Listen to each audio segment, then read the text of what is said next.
Okay, so this section right here is going to be a small fencing section that we're going to go through here, and this is going to be an H bracket that we're going to put together, or an H brace, and we're going to use this one to show you how to put the H brace together. It's not to the true height that we normally would do it, but it was we had some telephone poles that we're using left over, and so this one works out for the short section that we're doing here.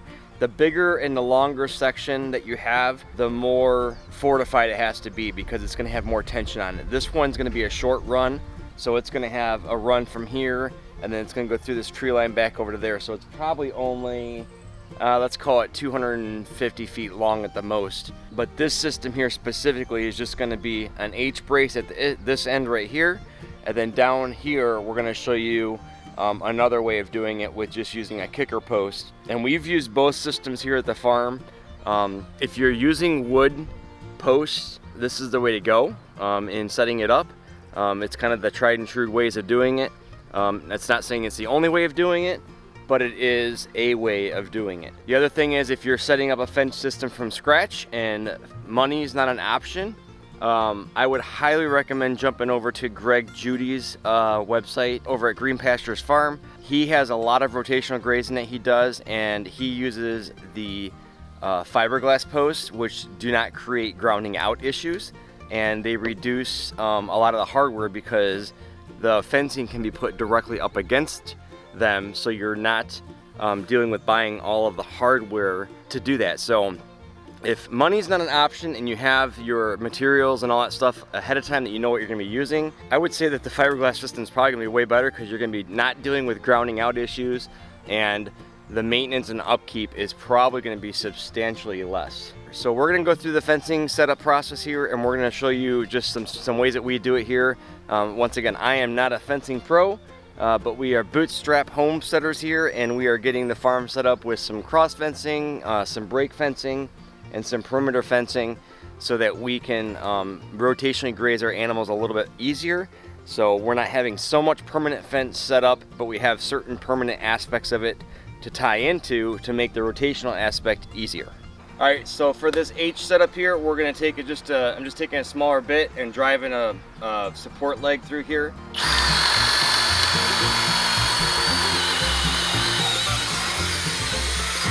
So this pin goes through, and it helps to hold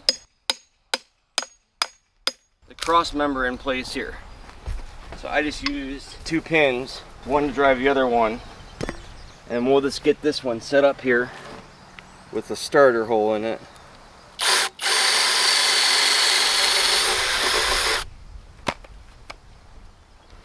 This is about 8 feet between the posts here, and we're using some repurposed wood here. So we're gonna get this pinned up in place here. The pin goes through and holds it in place, and then we tension it with a wire here.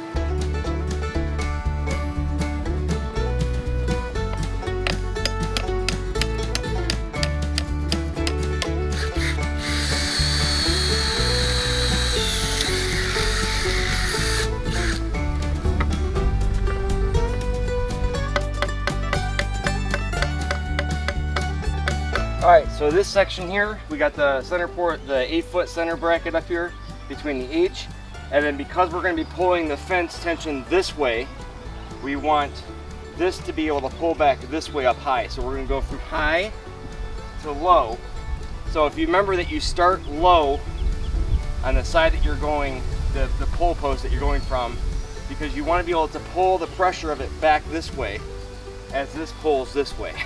It's just using the counter pressure there. So I use some barb brackets here, barb staples, and this is going to be, like I said, the low side over here. So we're just going to put a keeper staple back here.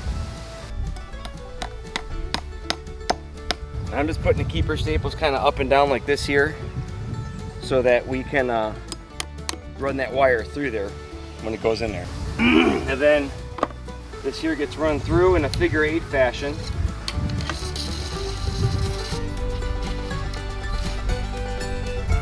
So I went around the top of the post this way. I'm going to cross through the legs. I'm going to come underneath this side here and pull this back through like this here. And then I always poke it in the ground so I don't lose it. Get yourself a cut back here. And then you got your figure 8 that runs right through here. The other thing is to keep your tensioner pulley in the center of the system here, because the wires are going to run through here, and if you get to the outside, it's just more hardware up in the side here that's coming towards the outside of the pole. So if you do it in the center, it makes things a little bit easier. So for this here, we're just going to go through, make a bend.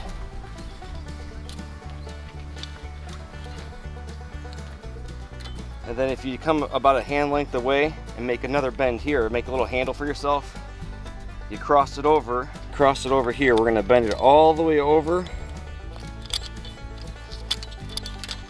so that it starts here. I take my leg and wrap it.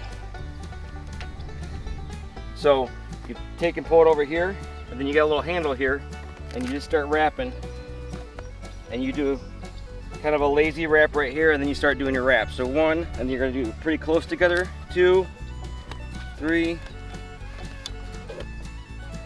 4, 5, and 6.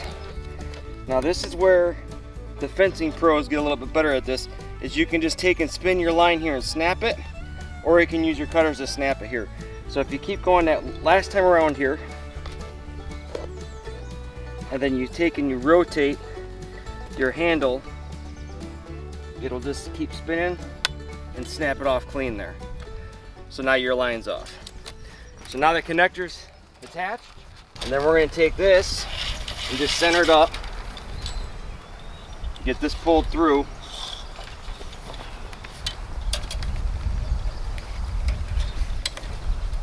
Like I said, we're still in our figure 8 setup here.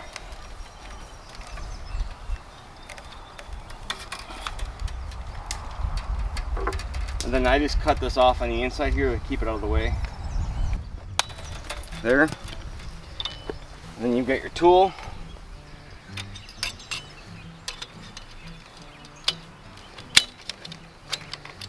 And we're just going to ratchet this down.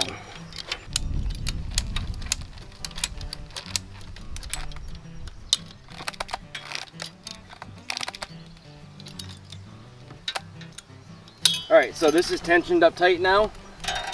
The pole is going to be snugged up here as soon as we just give it a final tap.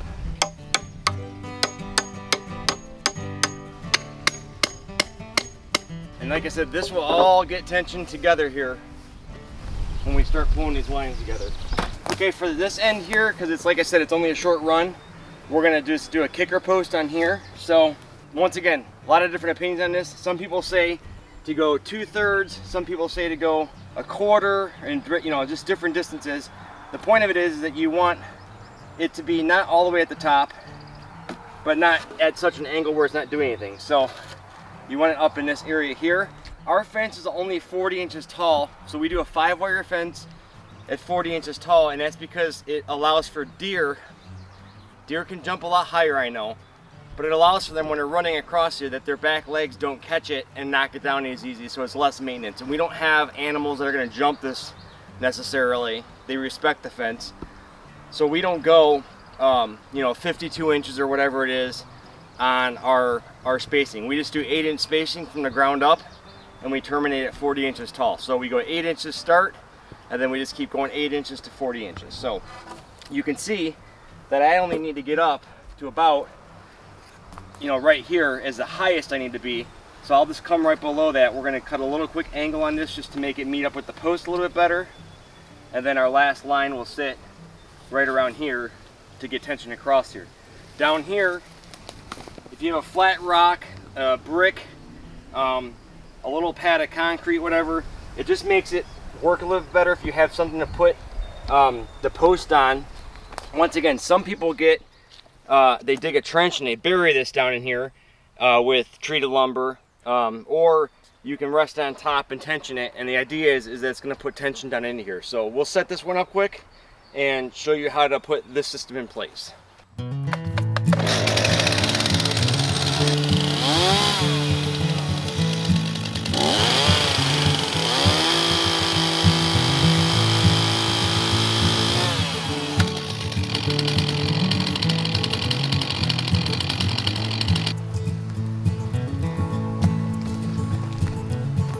The other thing I forgot to mention is that we're using 12.5 gauge high tensile galvanized wire.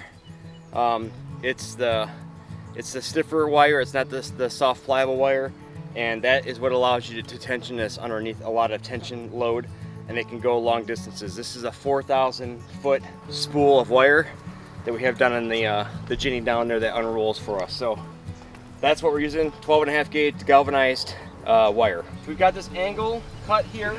We have a pin to the back just like we showed you down there, and we've got the kicker set up here, and it's down relatively level on this block on the ground here. This will move, so you always kind of cheat it kind of to the front of it, and it will pull it to the back of it a little bit there. And then we're going to put one of the pins, the staples, down here low. Yes, I did turn off my fence. And then we're going to put one down here on this end just to hold it in place. And then we're going to make our figure of 8 back through here. Now on this one, we're going to keep the hardware right down in the back here, out of the way, because that's where the thickest part of the post is at. So I'm going to buzz this thing around the back here.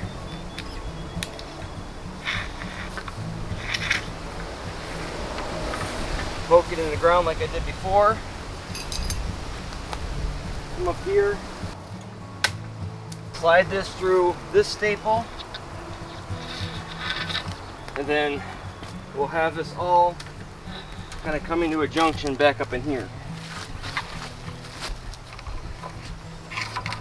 Once again, I'm just going to get a piece that's kind of the length of my arm here, bend it to prep for the ratchet. These here I try to set up so that the gate is pointing kind of up so I can operate it easier, but it doesn't always happen that way. And then once again, about a hand length here, we're going to make a bend for a handle. I'm going to just step over it with my foot.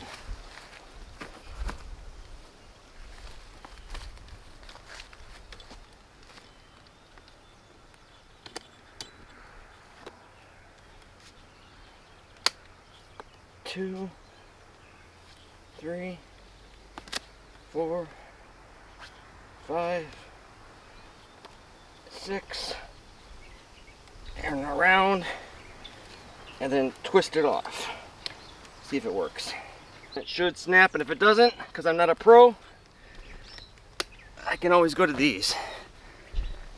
Actually, I might be able to get this one here. There, yep, there it goes. Like I said, I try to get this thing lined up. You see where it crosses in the center? We're going to stay relatively in that same spot there.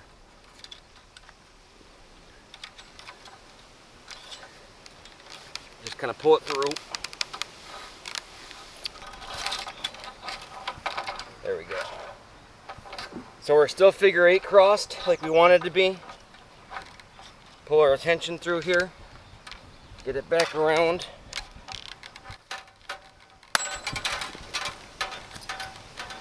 And then we're just going to tension this down.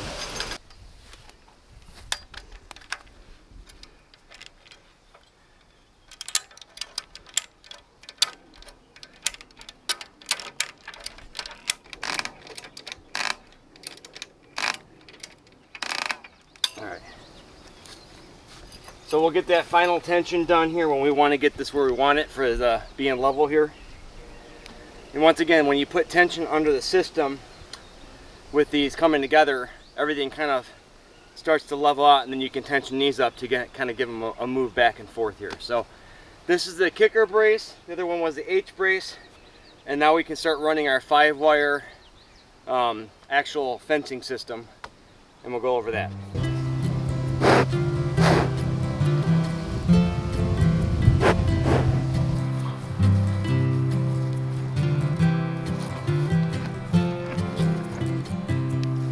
Alright, so like I said, we're working about 8 inches off the ground for our first start, so I'm just going to make a mark here, and then we're just going to make every 8 inches from there. 16, 24, 32, and then we'll end at 40. This is going to be our termination end. So we're going to grab a couple staples to start off with, because I didn't grab a whole bunch of staples. We put a staple in here. next mark.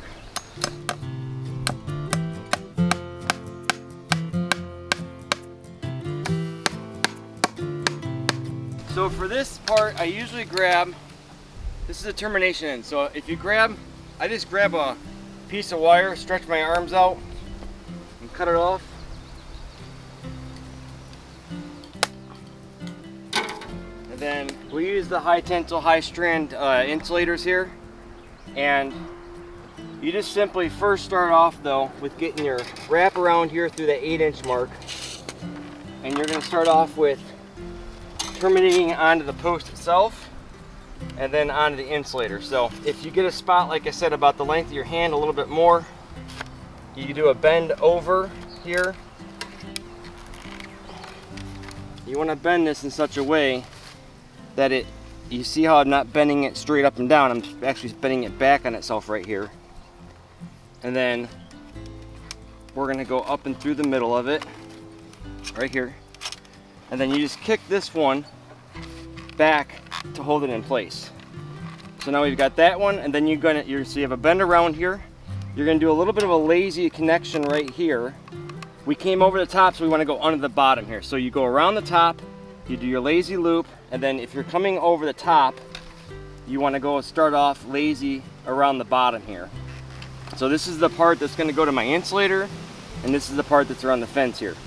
So I'm just going to come back here. You see how it's kind of lazy through here? And then we're going to do our tight wraps right here up against one another.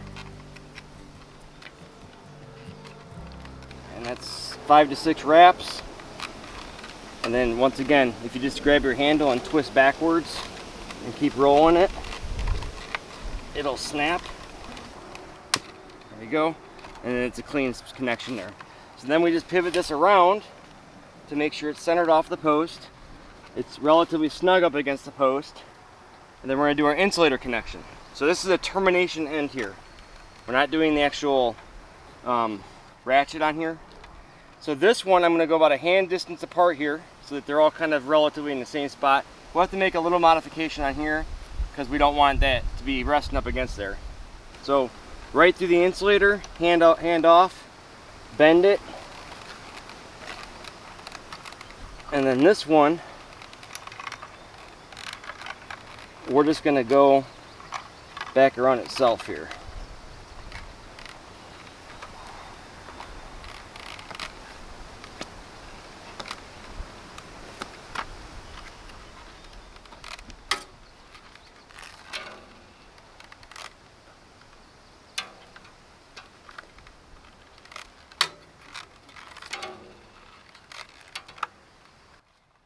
Right there.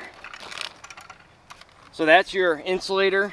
It's going to get all leveled up here and squared up so it's pulling right from the center. And that's your insulated termination right there. So now the hot wire can come through here. So there's lots of different insulators that you have to use when you're doing this. We have an insulator for the end here so we don't ground out to the post. And then we have some post insulators that are just slide overs. And I always put 2 to 3 of those on there because once you get your line installed, you can't put them on again. So it's just easier to put them on. They're pretty cheap. And that way, if you have a spot that the wires want to touch, you can insulate it against that without actually having to install a piece of hardware. So they're already in place. So we're at our termination end here still. We have our insulator in place. And now we're just going to bring the actual hot wire back across here. So once again, not a super long piece, just enough to get work done here. We're going to bend it tight to the wire insulator. And that will hold it in place for us. And then if you can get your foot stepped around it, it makes it way easier to tension the line. Just kind of lean back into it. Make your little handle again. And then start your wraps.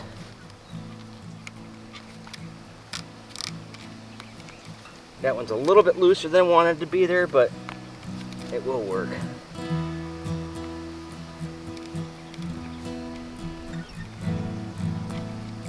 So I messed up in the beginning there, so I'm just going to go a little bit further to make sure I've got the right tension on that wire there.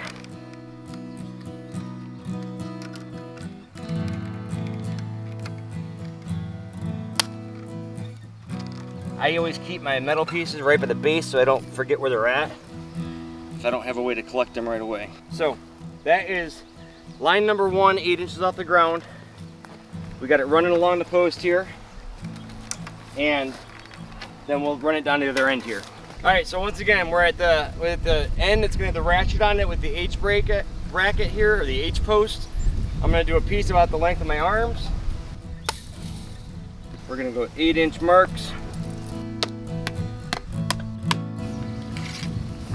Run this one through there.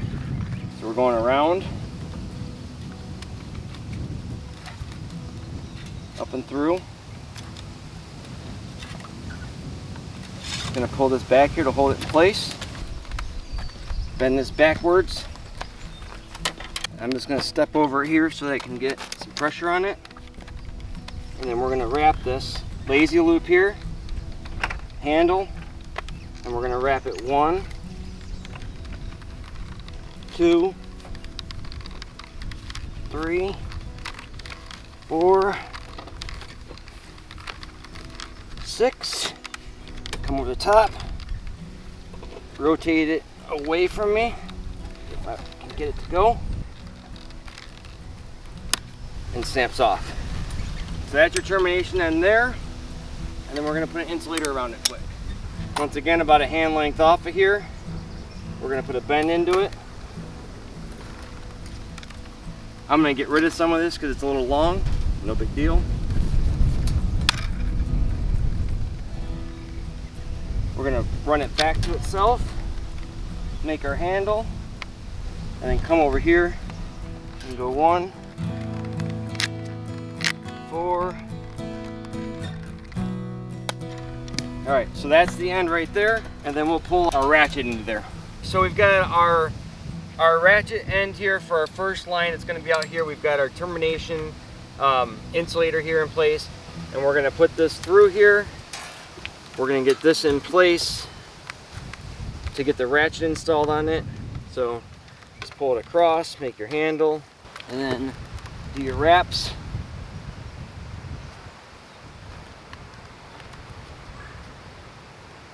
And then because this is going to be a hot line, even with the insulator or with the ratchet on here, I'm going to slide 2 of these over here just in case we get any contact with a wire here,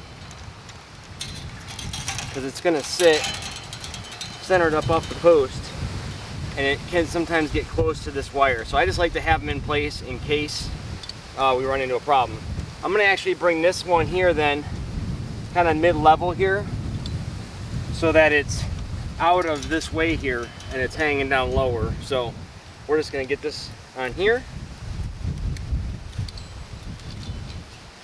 make a bend, make our handle, and now I can just pull on this here.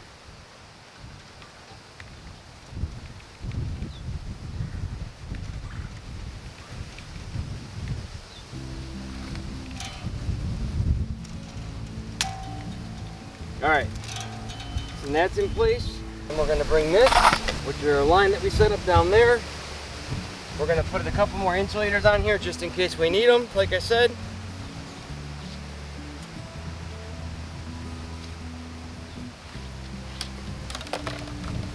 I just give a little fluff and a pull. Feed this one through, and then all these cutoff pieces you can use for doing your little tiebacks and all that different stuff that we've been doing. So you try to keep the longer ones that you don't necessarily have to throw them away. So just pull this one around here.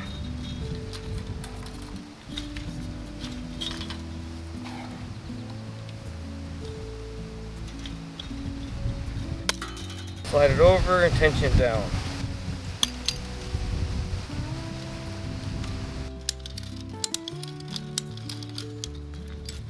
Some people use the springs on here too. There's a spring that you can put on here to get your tension settings.